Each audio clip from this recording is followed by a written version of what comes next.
I'm Rob Licuria, Senior Editor at Gold Derby. I'm here with co-creator and host of Patriot Act, Hasan Minhaj. Hasan, the last episode of this latest cycle ended with you talking about how insane everything feels right now and how you wake up every morning and look at your phone. It was like as if you were talking to me, directly to me, because that's exactly how I feel and that's exactly what I do every day, and how fucked up everything is and how it's an espresso shot of anxiety. But then you said, you know, things could be maybe not so bad. We're living through history. We don't know how the story ends, but maybe in 20 years we'll look back. Are you still feeling optimistic about the world right now? Well, look, I have two little kids, man, so I have no choice but to be as cautiously optimistic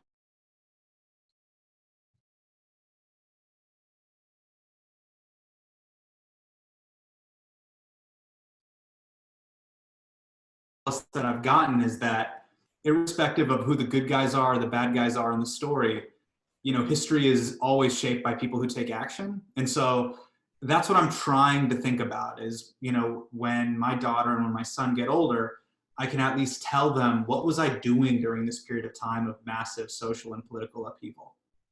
Yeah, I think that I really needed to hear that when I was watching the show, because things are pretty depressing at the moment, aren't they? But there's some positives that we have to take the silver lining, is what I'm trying to say, not very eloquently.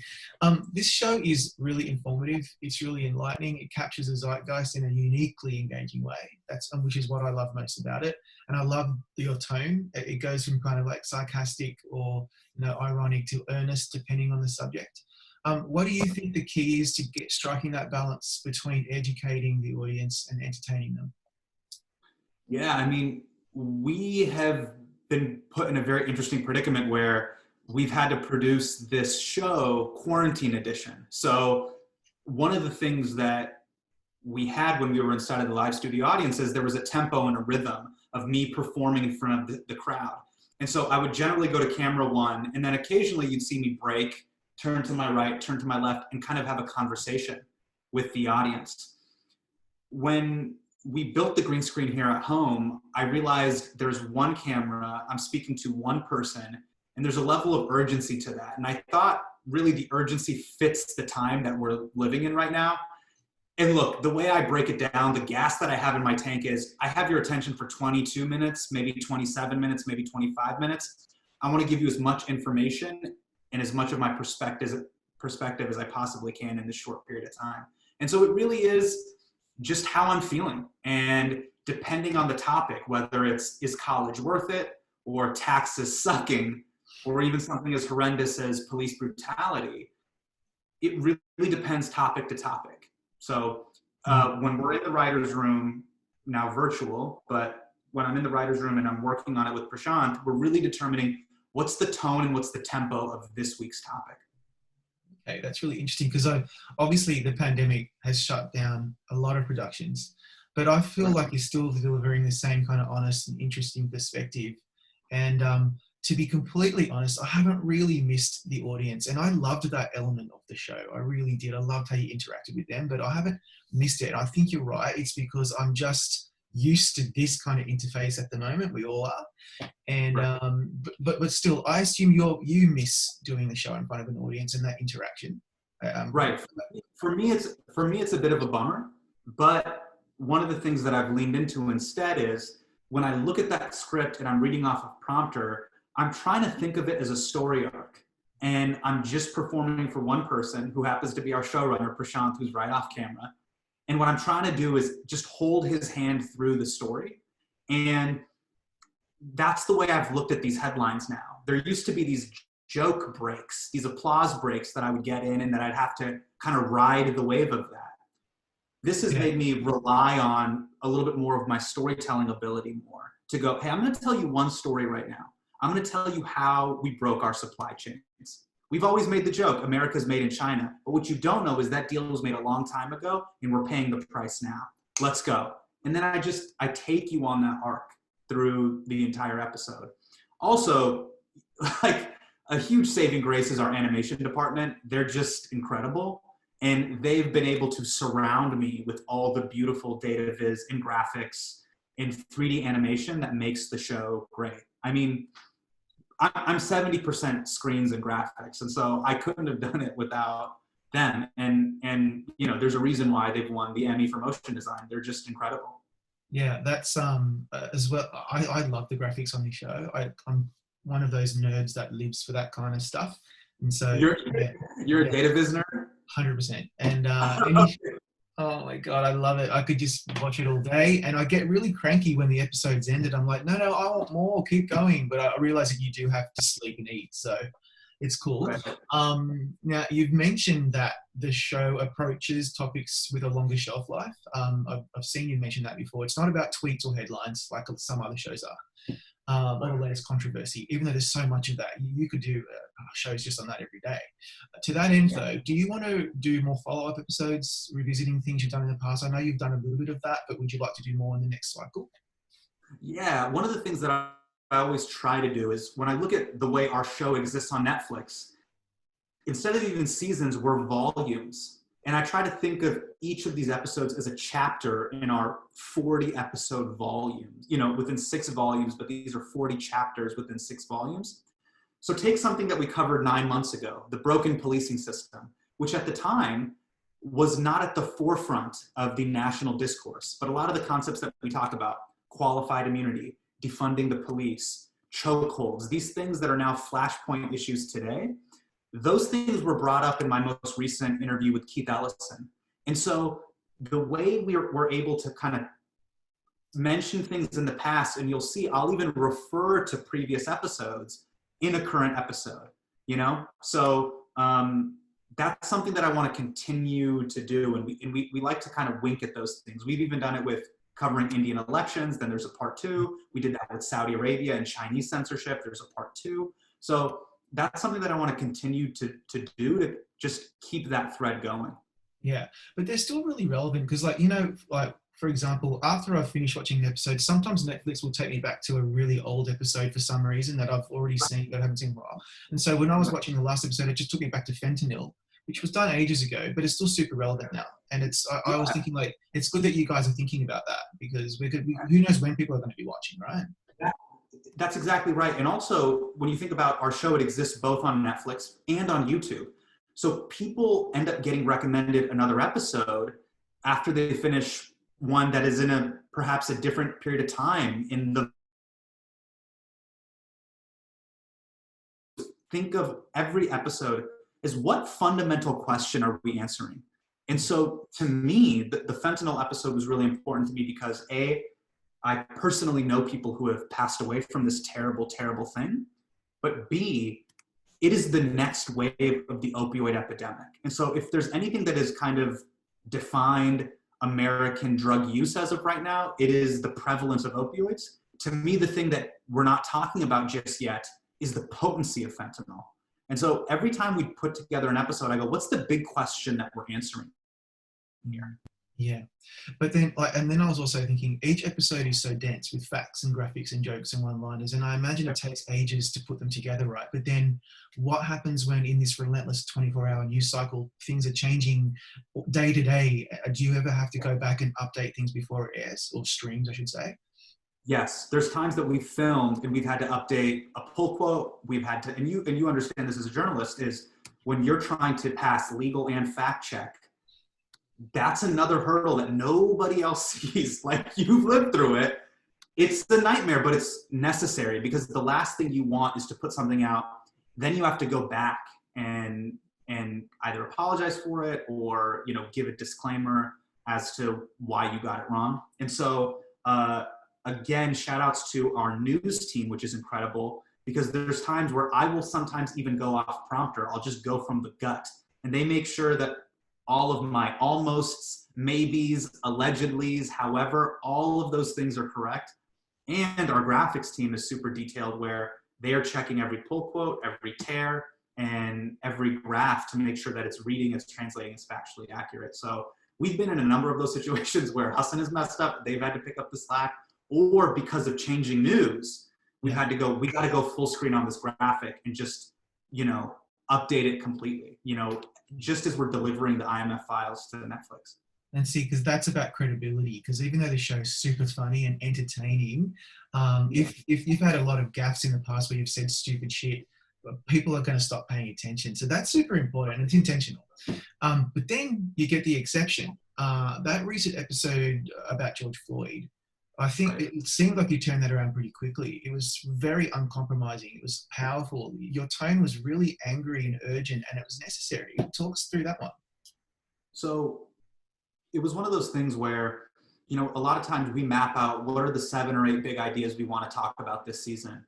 And the George Floyd murder was such a flashpoint moment for this country because something that just hit me in the gut was it was the first time I had ever seen unilateral bipartisan condemnation. I was at The Daily Show 6 years prior when Eric Garner was famously killed during one of those I can't breathe scenarios, right? And I saw the way the different wings of the media interpreted that entire story, right? Certain outlets were covering this as a horrible case of police brutality. Certain outlets started getting into Eric Garner's backstory, which was completely irrelevant, right? This was the first time where I could see the nation at large and the media at large saying, no, these 4 cops need to be prosecuted as hard as possible. Then, as it, ratcheted up into protesting, rioting, things became very heated amongst the discourse, private discourse that people were having in their homes.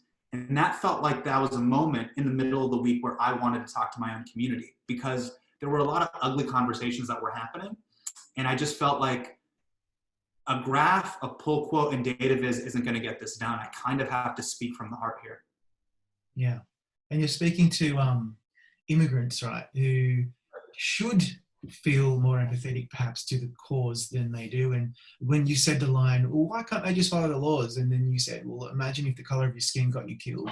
That really kind of resonated with me because as a kid from first generation immigrants myself, I hear from them all the time, we came here and we worked really hard and now everything's great. Well, yeah, but that's different. It's so different. It's nice that you're able to just say something very honestly. Are you ever worried about blowback from stuff like that? No, I think what always gives me peace and comfort is that I know that we're right. So when I'm running my take and my position by our senior news team, our junior news team, our editors, legal and fact check, I know that it's making sense from an argumentative standpoint, and this is where Hasan stands, And one of the things that I felt really held that piece together was there is no denying that my father, who immigrated to America in 1982, is a direct descendant of the Immigration Act of 1965. That is the thing that literally allowed my family to come here. And so our connection to monumental civil rights legislation holds that whole piece together. We're not just bystanders in this black and white race debate. Yeah, exactly right. Let's talk about some highlights from the previous cycle because there's some really good ones. For example, the cruises episode to me was perfection because I've always been super skeptical and distrustful of cruises, just like almost in terms of like a phobia about them because I think they're gross. Right. And then I was watching your take on it even before the pandemic, because now the pandemic has exposed them as floating petri dishes of death, right? Before they were gross. So what was the feedback about that episode today? Because that was out of nowhere for me.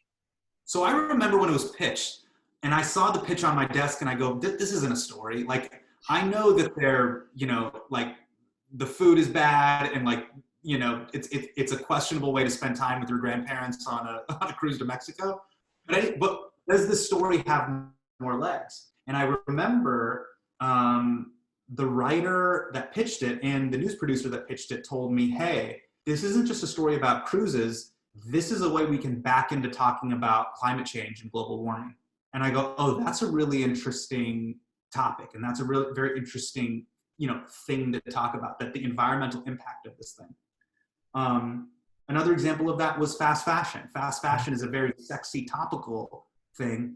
And I'm into sneakers and clothes and all of those things.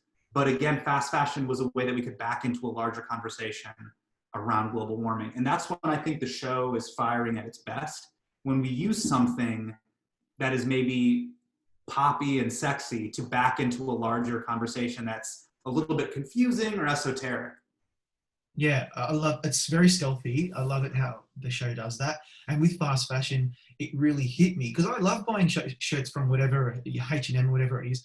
But it hit me when you said the clothes in your suitcase are screwing up the planet more than the flight. Okay, I'm like, yeah, it's those little one. Who comes up with the really good killer one-liners? Is it sometimes you? Is it sometimes Prashant or the other writers? Yeah, sometimes, it comes from a variety of places, whether it's the writers who've pitched it or maybe even a news producer, myself, Prashant. There's always these moments where we can singularly summarize the take in a sentence. And I remember there was a moment in episode 103 with Amazon where it just really, like, I was able to say the entire ethos of the episode in 2 sentences. Look, I have a newborn baby at home. I love Amazon. I know what they're doing to their workers, but I'm lazier than I am woke. So I need the government to come in and save me from myself. And that to me perfectly summarizes our relationship, especially my generation's relationship with Uber, with Amazon, with what I call convenience apps. Yeah, and God, we couldn't live without them. But then I'm driving around, and I see all the guys with their bikes and the food in the back of the bike, and I just think like you're probably having the worst day. But that guy really wants his hot dog, and so it is what it is. Right. Like, who am I stopping, right? Yeah, and it's kind of hard for me to live with that stuff in my head sometimes. But anyway, the show obviously goes there, which is great. But then you sometimes call it controversy, which I think is healthy. But what do you think? Like, do you welcome controversy? Does it give the show an edge that other shows maybe don't have? I'm not a provocateur by design, right? Like, I'm not playing at the league that Sacha Baron Cohen is playing in, where who he is, gain weight, lose weight, you grow a beard. Like, he will completely transform himself and totally invest himself in these character pieces that expose things within society. I'm myself.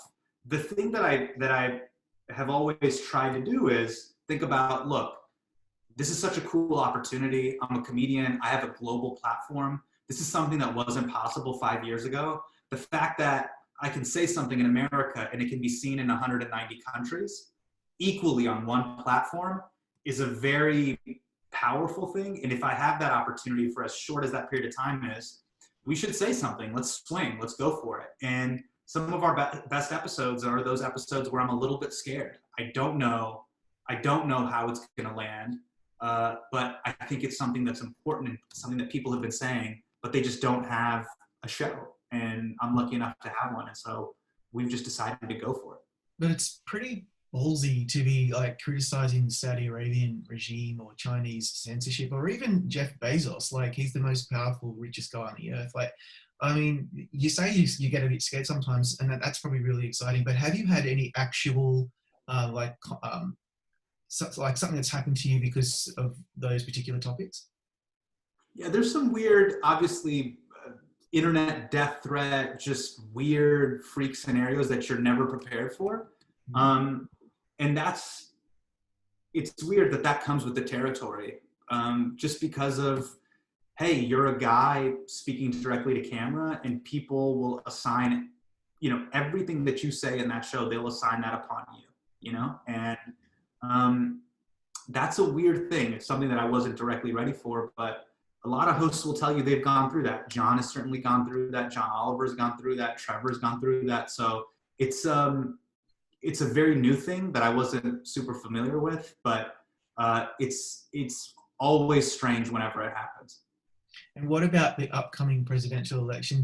Does the show have plans? Can you do like 10 hours of you just riffing on that, please? I would totally watch that.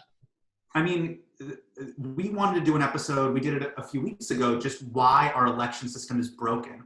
And that was something that I wanted to put out there to say, hey, I know we don't even believe in Thursday anymore, but I'm telling you, there is an election this November, and this is why you feel frustrated. This is why you feel so disenfranchised from the entire process. When you're like, how the hell is it either Trump or Biden? How are these my two options? There's 50 different types of cereal I can buy, but only 2 options for president here. And so I really wanted to address that feeling and go, look, we can criticize both of them all day. There's jokes on Twitter. There's jokes on all the nightly shows every single night. Let's break down why winner take all voting and the winner-take-all system is bad. And one of the things I love most about that episode is that we provided a solution. Hey, there's this thing called ranked choice voting. They do it in other countries, and they're doing it in other states right now. And because of that, you won't have negative partisanship or the insane kind of rat beef that happens within parties where they're just shitting on each other, even though they really don't even believe that. There's more coalition building. And so as we go forward into the election, those are the themes that we're tracking right now. What are the big ideas that we can talk about and present when looking at big topics that are going to be talked about in the future? Immigration, the economy, healthcare, all of these things have been exposed by COVID. Now we want to do deep dives saying, hey, these are the issues that the candidates are talking about. Here they are. And this is what they really are. Now watch how both sides will politicize them. I can't wait. So looking forward to the next cycle. More deep cuts, maybe one day when you have an audience back in the room. But other than that, Hasan, thank you so much for your time today. It's really insightful and really interesting to hear you talk about the show. Thanks for having me, Robert. Everybody go to Gold Derby, make your predictions, click subscribe, and don't forget to watch all of our great contender chats just like this one with Hasan.